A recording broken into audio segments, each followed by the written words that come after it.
They've been translated, and they tell exciting stories about how gods intermingled with human beings and actually had a hand in the creation of human beings. For over a century, ancient Sumerian texts were misread, assumed to be myth, ritual, or poetry. But now, AI has translated them with unprecedented accuracy, and what it uncovered is chilling.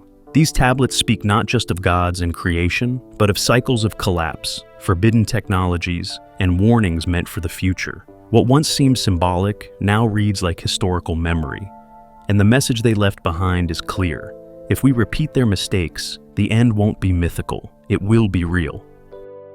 When AI finally read the Sumerians clearly. For more than a century, the ancient writings of the Sumerians, etched into clay over 4,000 years ago, have both fascinated and confused scholars. Many translations came slowly, piece by piece, often relying on fragmentary knowledge of Akkadian and Sumerian cuneiform. But now, the language barrier has been broken in a way once thought impossible. In 2025, a team of computational linguists and archaeologists employed neural machine learning models, the same kind used in real-time voice translation, to re-examine thousands of cuneiform tablets. The results weren't just faster, they were sharper, more contextual, and shockingly different. The AI wasn't guessing meanings word by word. It learned idioms, cultural context, and pattern phrasing. It compared vocabulary across vast corpora of tablets to reconstruct accurate translations of terms once dismissed as poetic metaphors or religious cliches. And in doing so, it uncovered something chilling. Many tablets, previously labeled mythological, are now revealed as historical records, not just stories, but warnings. These texts speak of repeating disasters, planetary changes, and civilizational collapse. They don't read like allegory, they read like testimony. And the further researchers dug, the clearer it became. The Sumerians weren't merely chronicling their world, they were trying to warn the future. One translator put it simply, "This isn't myth, it's memory." And what that memory reveals next is even more disturbing, because the Sumerians didn't believe in progress. They believed in cycles, and every cycle ended in collapse. The Sumerian view of history as repeating collapse. Unlike modern thinking, where history is viewed as progress, a steady climb from past to future, the Sumerians believed the world moved in cycles, not gentle turns, but violent resets. Each golden age was followed by collapse. Every rise ended in ruin. With AI-assisted translation, we now see how deeply this idea was woven into their culture. Tablets spanning over 1,000 years describe eerily similar events. Famines, wars, sky changes, mass migrations.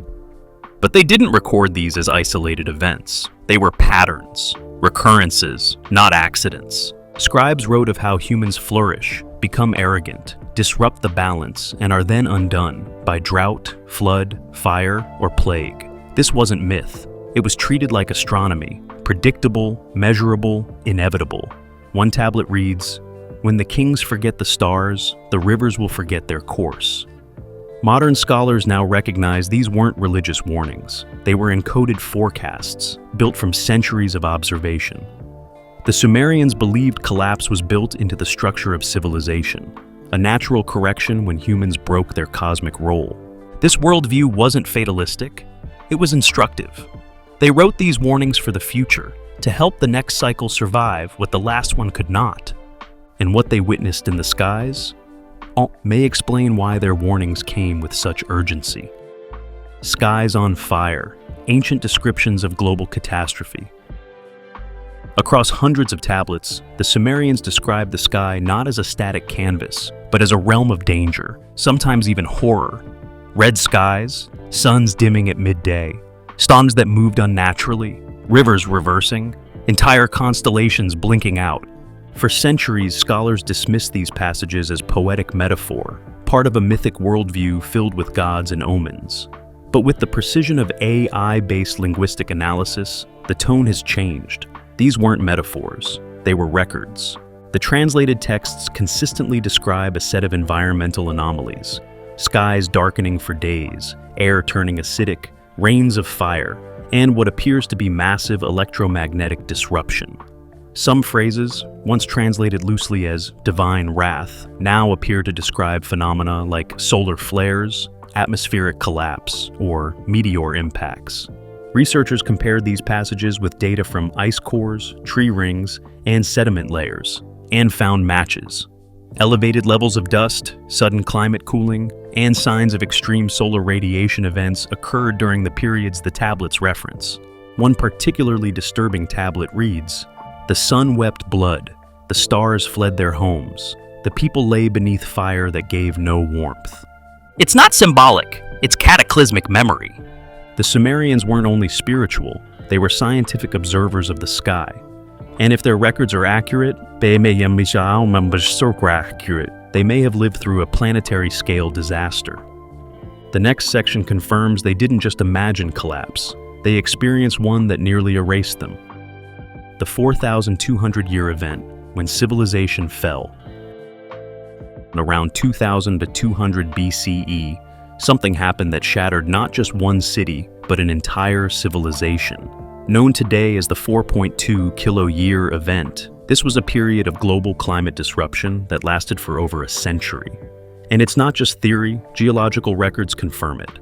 In the heart of Mesopotamia, rivers shrank, rainfall ceased, and once rich farmlands turned to dust. Cities emptied, trade collapsed, entire populations migrated in desperation. The once mighty Akkadian Empire, the world's first true empire, fell almost overnight. The Sumerian tablets describe this collapse in stark detail. Crops refused to grow. Rivers forgot their banks. The gods withdrew their breath from the land. Once dismissed as religious lamentation, these now read like first-hand accounts of ecological devastation.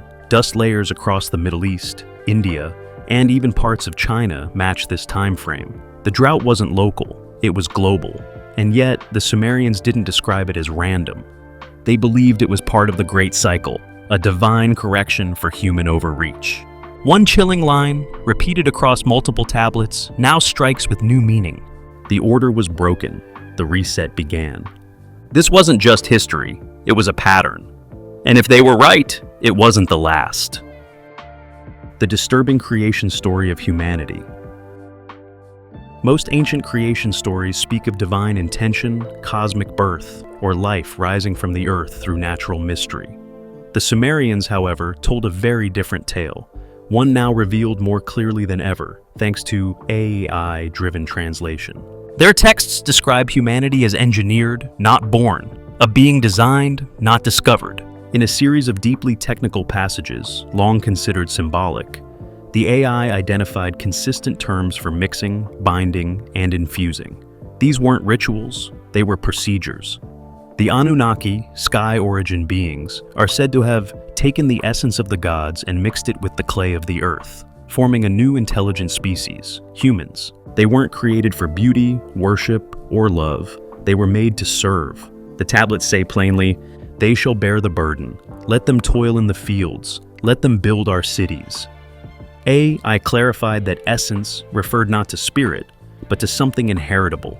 It rendered the creation act not divine in the poetic sense, but biological, perhaps even genetic. Language, intelligence, creativity, they were not slow developments, but gifts, introduced suddenly. What was once dismissed as myth now reads more like a memory of intervention, a deliberate transformation of life on Earth. The oldest stories don't describe evolution, they describe design. And those who designed us? The next section reveals more about the Anunnaki and why their roles may not be what we thought.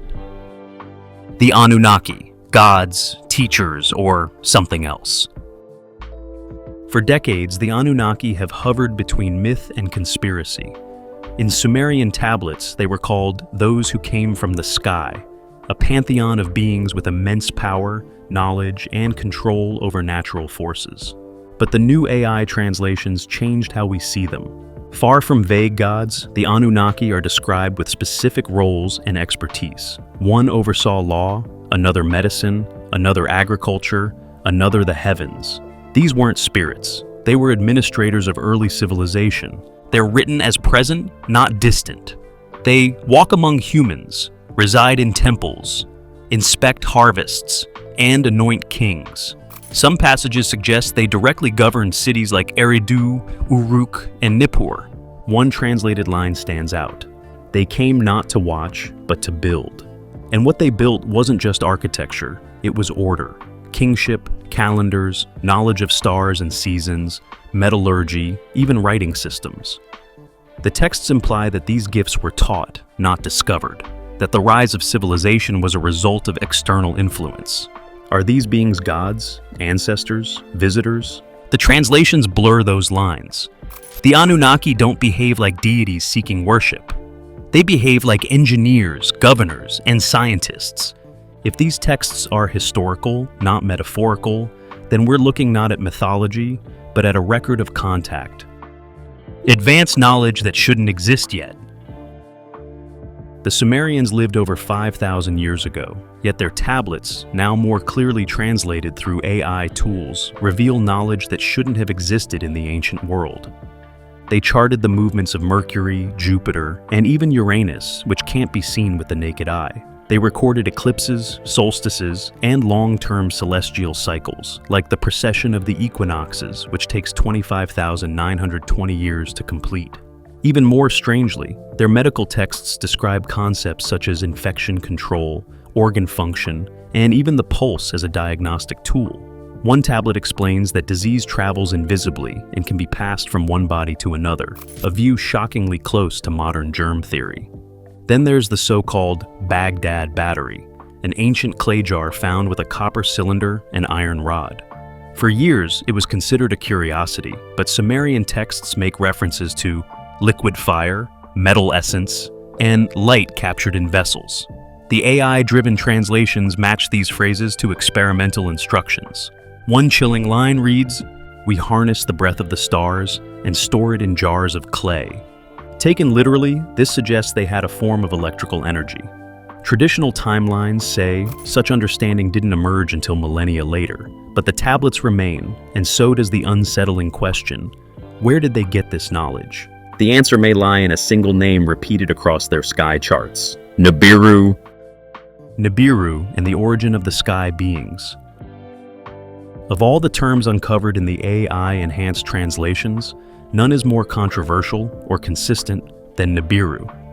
The Sumerians described Nibiru not as a star or god, but as a celestial object, a wandering body that appeared only after long intervals. It wasn't part of the familiar planetary sequence. It was something else, something returning. The tablets say that the Anunnaki came from Nibiru and that their arrival coincided with major shifts on Earth. New tools, new leadership, new structures. They describe it as a world with a highly elliptical orbit, taking thousands of years to complete one cycle. Modern speculation has linked this idea to theories of a planet X, though that remains debated. Still, the Sumerian writings are strangely specific. Nibiru was associated with gold, a metal the Anunnaki are said to have mined on Earth to save their own skies. Some tablets even link gold with healing and atmosphere stabilization, concepts that resonate eerily with modern ideas of geoengineering. One passage reads, "They tore the earth to gather gold, not for greed, but for the life of their home." In past translations, this sounded like mythology, but AI clarified technical language, turning sacred essence into conductive metal and skycloth into protective layer. Suddenly, the story of gods from the stars mining Earth for gold isn't just legend, it's a mission log. And the question becomes, if Nibiru was real, when does it return? The Sumerian king list and non-human rulers. Among the most enigmatic artifacts from ancient Mesopotamia is the Sumerian king list, a stone tablet detailing the reigns of kings dating back tens of thousands of years.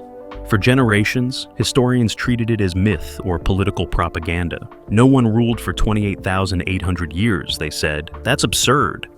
But now, AI-based cross-referencing of multiple versions, some from Nippur, others from Larsa and Sippar, has shown remarkable consistency. Different scribes, in different centuries, copied the same names and timelines with mathematical precision. The early kings, called antediluvian, pre-flood, are said to have descended from the heavens and possessed the seed of the gods. These rulers didn't die, they departed. Their reigns didn't end, they were recalled. The tablets use language more fitting for visitors than humans. One unsettling translation reads, "The throne came from the sky.